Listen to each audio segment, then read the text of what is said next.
Friends welcome back to my YouTube channel a beautiful journey को मु आपको स्वागत जनाऊँगी। आज हूँ ये भिडटा हूँ जागर तो आम जेहेतु पुरी जाइलु पुरी रे थिबा वंकेश्वर मंदिर को आम जाइलु बुलावाई तो यहाँ टे एडिटिंग करके पठेबार टे डेरी हो जाए। देखो यहाँ श्री श्री ओंकारेश्वर देव मंदिर बहुत सुंदर मंदिर आउ जागर दिन एते भिड़ थाई कि भी भगवान दर्शन हो गला सेटा तो बहुत बड़ कथा।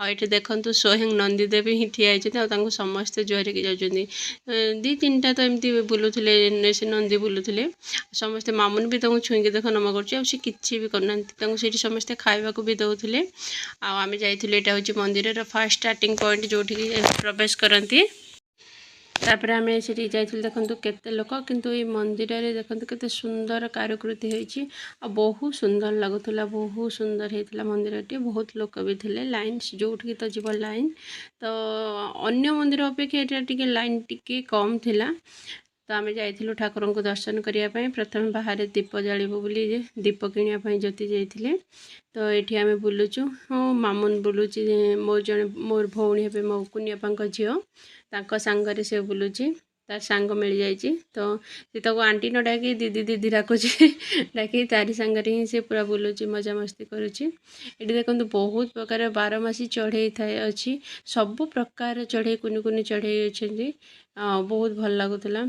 ये हूँ बिक्री हो मंदिर भितर भी बिक्री हो दीप भोगर सामग्री सब बिक्री होची आ सब बाहर दीप जालुंट मुझे दीप जाली जेहेतु ओसा होता जागर तो मुझे ही दीप जाली देती तापर आम लाइन ने क्यू रे छिड़ा होते ज्योति हरिया सब छिड़ा होते क्यू रे मु दीप जालिक क्यू रे ठिया ठाकुर दर्शन करूँ जहाँ भलर भलर ठाकुर दर्शन हो जाता।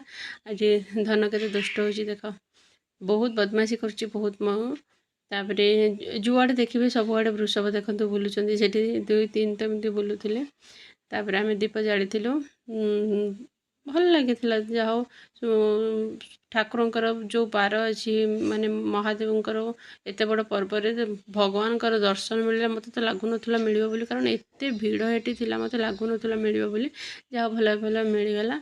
आ ये छुआ देख कौन हो नाचुची के फुले हो देखो मंदिर यहाँ हूँ भितरटा केते सुंदर है सुंदर सुंदर तोरण सब टंगाई कारुकार्य देखो केते सुंदर है मत तो बहुत बढ़िया लगे मंदिरटा। आपको केमती लगे मंदिरटा कहतु आपन को देवादिदेव महादेवंकर दर्शन करोची देखिए केते सुंदर मूर्ति सेठी ये बासुआ बोलता आपन को मूर्ति दर्शन करोची देखो केते सुंदर मूर्ति बहुत पाखर आम भी दर्शन करूँ भल लगे नहीं तो जुआड़े जी देखिए जागर दिन भगवान को ऊपर तो बेलपत्र आ फूल पूरा लदी हो भगवान दर्शन ही हुए किंतु ये कौन हो लदी हेले भी सब नहीं अलग जगार बाहर कर दौरान तो ठाकुर दर्शन मिलूँ। ये आज जगार बोली रोषे होता सब लोक खावाई आईटा देखो सबुठ मत ये बहुत बढ़िया लगे कि उई हुंका पूरा बनी जाइए जो नागदेवता अच्छा ये ज्योति सब बड़े जलुची आसी जो पाखरे जो नड़िया गछटी अच्छी देखो से नड़िया गचर अधा पर्यंत भी उई हुंका पूरा बनी जाइए बहुत भल लगे आम पचारू जे यहाँ कि आप बनई कहले ना ये निजे ही तैयारी आपे सृष्टि उई हुंकाटा आ देखो केते बड़ बड़ गात अच्छी भितर कण भी साप अच्छा सेठी देखो नड़िया गछ ऊपर को भी पर्यंत उई हुंका देखो पूरा हो जाए। आम जो बेढ़ा परिक्रमा करुचु देखो ये केते सुंदर सुंदर मूर्ति अच्छी ये गोटे अखंड दीप जलुची जोटा कि बहुत तेल देकी पूरा सकाल काले पूरा जलुची यहाँ पूरा आज जल महादीप उठला पर्यंत आ मंदिर बेढ़ा आम परिक्रमा करुचु देखो केते सुंदर है राधा कृष्ण को झुले दि जाऊँगी मूर्ति केते सुंदर है देखो बहुत सुंदर लगला मत ये मूर्ति बहुत सुंदर है। सेठू आसला आम ये देखी थे जगन्नाथ ठाकुर थे दर्शन मिलता बेढ़ा चारिक्रम जो परिक्रमा करूँ आठी बहुत प्रकार माछ अच्छा देखु माछ अच्छा पाखक पैसा फिंगापी मामन कांदुला पैसा भी फिंगी देखो अरे मु कहली पाखक कहीं पैसा फिंगुचे ना मु पैसा फिंगी समस्त फिंगिचन तो आए फिंगुला आ मूर्ति की देखु केते सुंदर मूर्ति है सुंदर परिवेश भी है बहुत बढ़िया लगुला लोक भी बहुत थे किंतु भल भाव दर्शन करना ही बहुत भल लगे। ये देखो पैसा केमती फिंगुची मामन ଠାକୁରଙ୍କୁ ଦର୍ଶନ କରିଥିଲେ। ଏ ପାଖରେ ତାପରେ ଆମେ ଯାଇକି ସେଇଠି ଗୋଟେ ଚକ ଥିଲା, ସେ ଚକକୁ ଘୁରଉଥିଲେ, କ'ଣ ମାନସିକ ଯାହାର ଥିବ ଏମିତି ଚକ ଘୁରୁଅନ୍ତି, ତ ସେଠି ଘୁରଉଥିଲେ। ତାପରେ ଏଠି ଦୁଇଟା ରାବିଟ୍ ଥିଲେ, ତାକୁ ଯାଇକି ଦେଖୁଥିଲା ସମସ୍ତଙ୍କୁ। ତା ତ ସବୁ ପଶୁପକ୍ଷୀ ଦେଖିଲେ ବହୁତ ଭଲ ଲାଗେ ତାକୁ। ତାପରେ ଏଠି ବନା ବି ଯାଉଛି ଆହୁରି ମୂର୍ତ୍ତି, ଚୈତନ୍ୟଙ୍କର ମୂର୍ତ୍ତି ବନାଯାଉଛି। ଆଉ ଏଇଟା ହେଉଛି ସବୁଠୁ ବହୁତ ଭଲ ଜାଗା ଥିଲା କି ଯେଉଁଠିକି 108 ଲିଙ୍ଗର ଦର୍ଶନ ମିଳିପାରିବ। ଭଗବାନ ଶିବଙ୍କର ସବୁ ପ୍ରକାରର ଯେଉଁ ଅବତାର ଥିଲା, 108 ଲିଙ୍ଗର ପୁରା ଦର୍ଶନ ଏଠି ସବୁ ଅଛି। ସବୁ ପ୍ରକାର ଲିଙ୍ଗ ଏଠି ଅଛନ୍ତି ଦେଖନ୍ତୁ। ଆଉ ଏଠି କାଳେ ବାହାରନ୍ତି ସ୍ୱତନ୍ତ୍ର ସାପ ହିଁ, ମାନେ ସତସତିକା ସାପ ବି ଏଠି ବାହାରନ୍ତି ବୋଲି ପୂଜାରୀ କହିଲେ। ଆଉ ବହୁତ ଭଲ ଜାଗାଟେ ଯେ ଦେଖନ୍ତୁ, ବହୁତ ଭଲ ଲାଗିଲା ଯେ ମହାଶିବରାତ୍ରି ଭଳିଆ ଦିନରେ ମୁଁ 108 ଲିଙ୍ଗର ବି ଦର୍ଶନ କରିପାରିଲି। ମୋତେ ତ ବହୁତ ଭଲ ଲାଗିଲା। ଦେଖନ୍ତୁ ସବୁ ପ୍ରକାରର ଲିଙ୍ଗ, ଆଉ ବହୁତ ଲୋକ ଥିଲେ, ବହୁତ ବି ପୂଜା କରୁଥିଲେ। କିନ୍ତୁ ଏତେ ଲୋକ ଥିଲେ ବି ବହୁତ ଶାନ୍ତି ଶୃଙ୍ଖଳାରେ ଦର୍ଶନ କରି ହେଉଥିଲା, ସେଇଟା ବହୁତ ଭଲ ଲାଗିଲା। ତାପରେ ଆମେ ଯାଇକି ସବୁ ଠାକୁରଙ୍କୁ ଦର୍ଶନ କରିଥିଲୁ। ତାପରେ ଦର୍ଶନ କରିକି ଯାହା ହଉ ଭଲ ଲାଗିଲା, ବୁଲି ବୁଲାକିନା ଆସିଲୁ। ଆପଣଙ୍କୁ କେମିତି ଲାଗିଲା ଦେଖନ୍ତୁ। ଓ 108 ଲିଙ୍ଗର ଦର୍ଶନ ଜାଗର ଦିନ ମିଳିବା ବହୁତ ସୌଭାଗ୍ୟର କଥା। ତ ମୋତେ ତ ଲାଗେ ବହୁତ ସୌଭାଗ୍ୟର କଥା। ତ ଯାହା ହଉ ଆମେ ଦର୍ଶନ କରିପାରିଥିଲୁ। ଇଏ ହେଲେ ଧବଳେଶ୍ୱର ମୂର୍ତ୍ତି, ଅମରନାଥ ମୂର୍ତ୍ତି, ନୀଳକଣ୍ଠେଶ୍ୱର ମୂର୍ତ୍ତି, ସବୁ ପ୍ରକାରର ମୂର୍ତ୍ତି, ପଞ୍ଚଲିଙ୍ଗେଶ୍ୱର ଥିଲେ। 108ର ପୁରା ଶିବଲିଙ୍ଗ ଥିଲା। ଆଉ ସବୁ ତାଙ୍କ ନାଁ ବି ଲେଖା ହେଇଥିଲା, ଜାଣି ନ ପାରିବା ପାଇଁ ସମସ୍ତଙ୍କ ନାଁ ବି ଲେଖା ହେଇଥିଲା।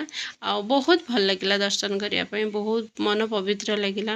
ଯାହା ହଉ ଜାଗର ଭଳିଆ ଦିନରେ ଆମେ ଦର୍ଶନ ମିଳିଲା ଭଗବାନଙ୍କର। ତ ବହୁତ ମୋତେ ଭଲ ଲାଗିଲା।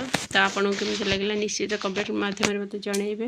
108 ଲିଙ୍ଗର ଦର୍ଶନ କରିକି କେବେ ବି ଯଦି ଆପଣ ପୁରୀ ଯାଉଛନ୍ତି ତ ନିଶ୍ଚିତ ଭାବରେ ମୁଁ ତ କହିବି ଯାଆନ୍ତୁ, ଥରେ ଓଙ୍କାରେଶ୍ୱର ବୁଲିକି ଆସନ୍ତୁ।